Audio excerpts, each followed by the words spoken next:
Hello, and welcome to another edition of AM Whiskey Reviews. I am your host, Ben Rosenthal. Uh, you should know me by now. Um, so, I did get a few messages about my choice of music the other day. Obviously, I'm a big fan, huge fan, number one fan of Bachman Turner Overdrive's Taking Care of Business. But I was getting messages to the effect of, like, this is the worst song I've ever heard. I saw this in a commercial years ago. What else did I get? One person claimed that they had put both barrels of a shotgun in their mouth while they were listening, and it was only an epileptic seizure brought on by the song that saved their life because the gun fell from their mouth. This all feels very strong and very hateful. Um, we all have what would the world be if we all had exactly the same taste? Um, so just, as they say, like haters to the left. I don't know. I don't even know what that why to the left. But in any case, I thought I would address that. And this is a safe space. This site, this channel is a safe space for whiskey drinkers. People who appreciate a morning whiskey. Um, okay, so today I have something called Peachtree Schnapps. It's De Kuiper Peachtree Schnapps. Schnapps, easy for me to say. And I am going to sort of just jump right in. Um, you know, I wanna say that you know, uh, Peachtree Schnapps. It doesn't originate in Georgia, but Georgia is the state of peaches. I don't know if it's called the Peach State. I mean, Ohio, I believe, is the Buckeye State. Iowa is the Hawkeye State. Is Georgia the Peachtree State? What is the slogan of Georgia? Like, we're not Alabama, or I mean, I don't know. I don't know what the slogan is. Um, in any case, uh, this brought to mind a time that I was living. I was living in Atlanta. Okay. And you know what they say about these big cities, Atlanta, New York, LA, is that you spend your life in your car. Well, I can honestly say I did, and I wasn't commuting. You can put that together. But I met a man there, okay, who had been a famous blues musician, okay, and his name was T-Bone Jackson, okay?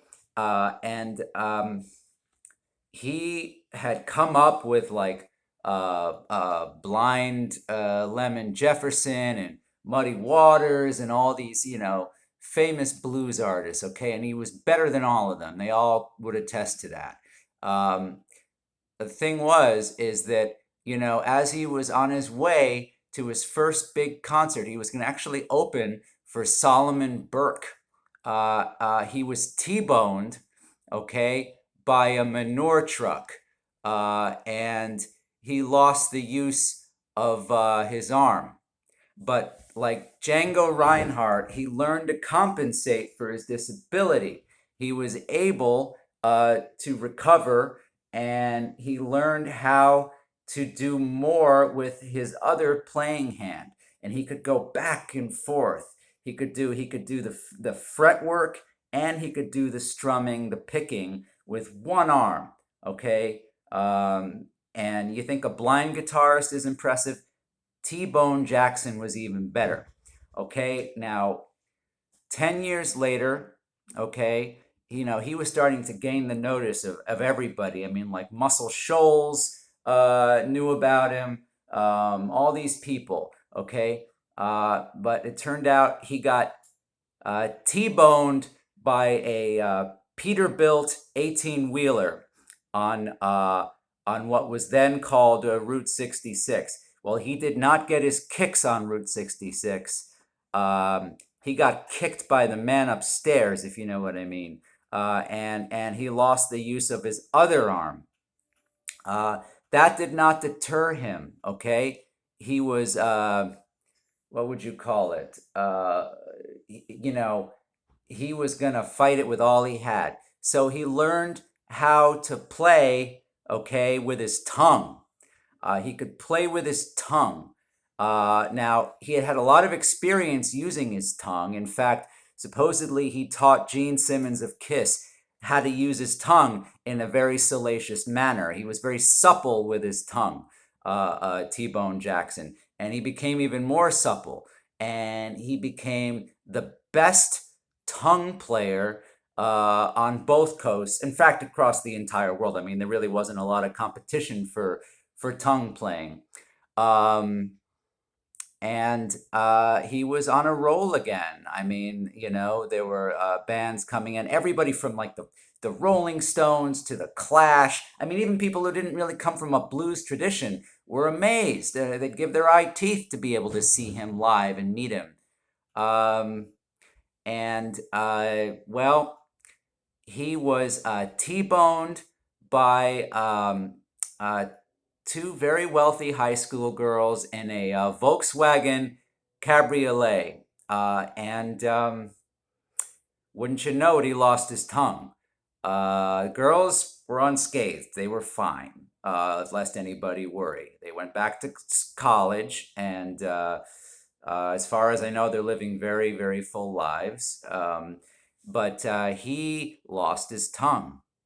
And at that point, there really was nothing else for him to do because, well, he had lost his feet to diabetes years before. So it was like, forget it. I mean, he had nothing to do. He had nothing to fall back on. In any case, he was living out of his car, and we became very tight. So I have very fond memories of Georgia. I have very fond memories of T-Bone Jackson. Now, I am going to taste this schnapps, which is not a product of Georgia, but is evocative of Georgia, the Peachtree State.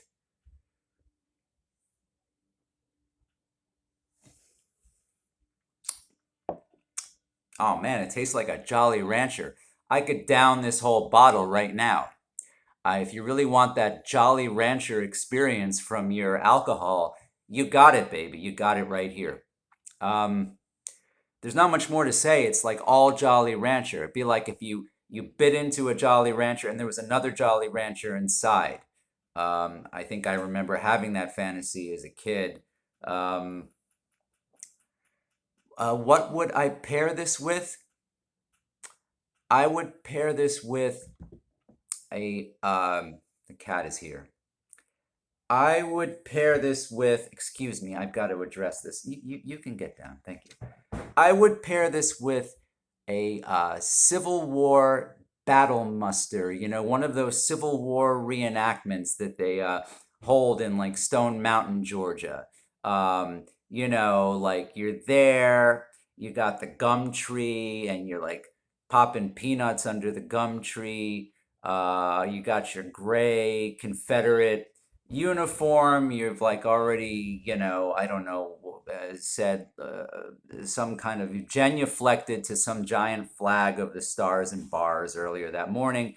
And it's like you're like a lawyer, you're an Atlanta attorney, you're kind of an opportunist. I mean, you make good money, you're a corporate lawyer, maybe you're a lawyer for Coca-Cola, which is down there, but you really dig the Civil War and you really just wish it went the other way.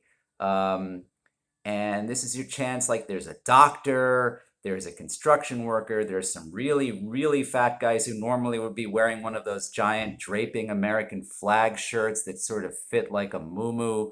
Um, but so they're there, but it's a mix of people, and you're having a blast. You're like you're singing like Dixie and Oh Susanna and all these kind of like the sort of like the battle hymn of the Republic, but with Confederate lyrics about sort of the opposite of abolition.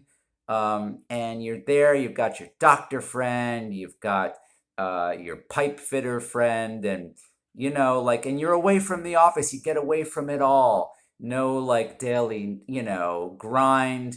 No commute, no having to like wave to say hello to people you don't want to represent these clients, and none of these sort of corporate honchos that you have to deal with.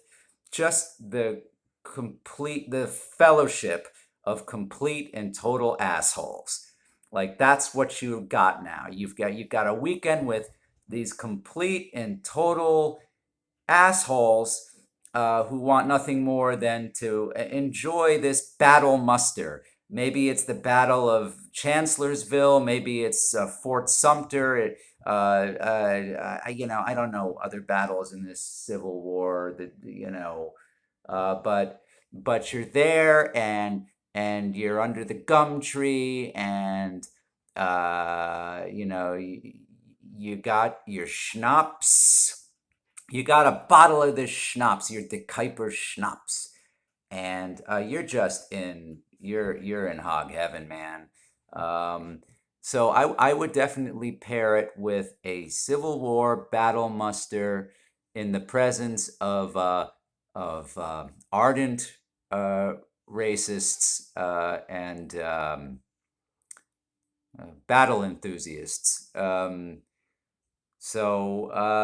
Yeah, that is my review for the day. I hope you got something out of it, and that I will see you again soon. Over and out.